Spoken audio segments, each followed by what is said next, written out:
throne of power. In the heart of Alaoma, a small Igbo kingdom nestled between lush green hills and a meandering river, power was both a blessing and a curse. Alaoma was a land of tradition and stories, where elders spoke of ancestors who wielded wisdom like a sword and ruled with justice.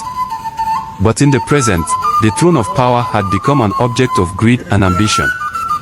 For decades, Alaoma had thrived under the reign of King Anezi, a just and compassionate ruler who was loved by his people. Yet, as his health failed with age, whispers of his succession filled the air. The king had no sons, only a daughter, Adana, whose beauty and intelligence were the envy of the land. However, the laws of Alaoma forbade women from ascending the throne, leaving the kingdom vulnerable to the ambitions of rival factions. In a dimly lit chamber of the palace, Adana stood before her father. The king's frail hand clasped hers, his once powerful voice reduced to a whisper. "My daughter," he said, his breath uneven, "this kingdom will fall to chaos if left in the wrong hands. You have the spirit of a warrior and the mind of a ruler. But tradition binds us." Adana's heart burned with a mix of love for her father and anger at the injustice of their customs. "Father," she said firmly, "if the throne requires strength and wisdom, then I am no less worthy than any man. I will not let Alaoma fall." The king smiled weakly. "Then you must fight, my child. Not with swords, but with wit and courage." The king's words stayed with Adana as Alaoma descended into political turmoil. The Council of Elders, led by Chief Obika, had begun discussions to select the next king. Obika, a man known for his cunning and greed, was a leading contender. His family, wealthy from years of trade, wielded significant influence, but his ambition blinded him to the needs of the people. Adana knew that if Obika ascended the throne, Alaoma's prosperity would crumble. Determined to protect her father's legacy, she began to gather allies.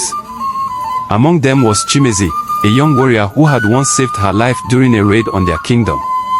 Chimezi was fiercely loyal to Adana and believed in her vision for a just and prosperous Alaoma. The people of Alaoma were restless. The marketplace buzzed with rumors, and the air was thick with tension.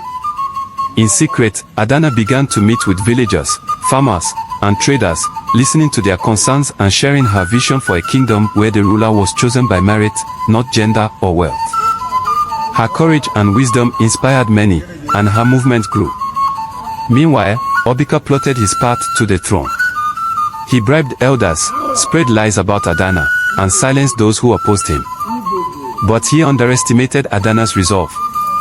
One fateful evening, during a meeting of the council, Adana stormed into the hall, her presence commanding attention.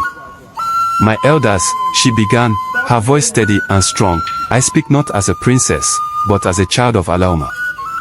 This land deserves a leader who will serve its people, not one who sees the throne as a tool for power and wealth." Obika rose, his face dark with anger. "And what do you propose, Adana?" "That we hand the throne to a woman. Tradition forbids it."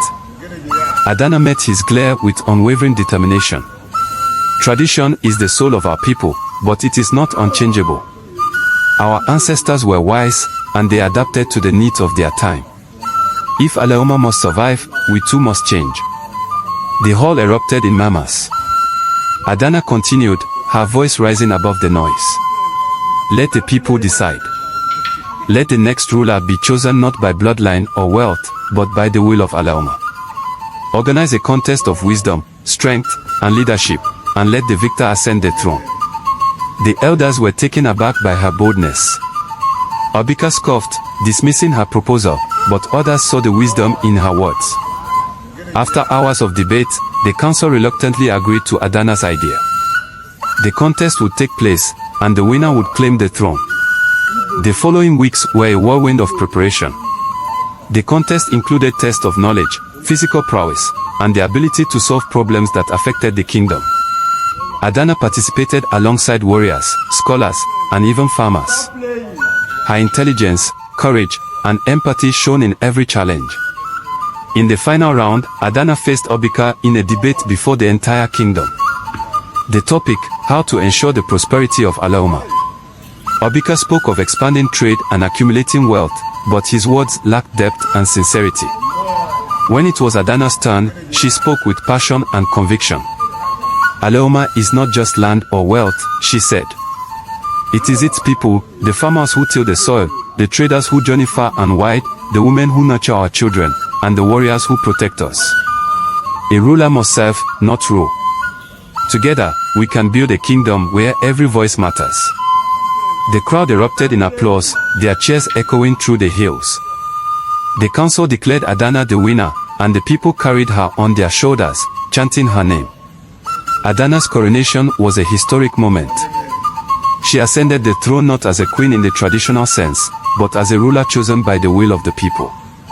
Under her leadership, Aloma thrived. She reformed the laws, ensuring fairness and justice, and her reign became a beacon of hope for neighboring kingdoms. The throne of power had found its rightful occupant, not through tradition, but through the courage and vision of a young woman who dared to challenge the norms. Adana proved that true power lies not in titles or wealth, but in the ability to inspire and uplift others.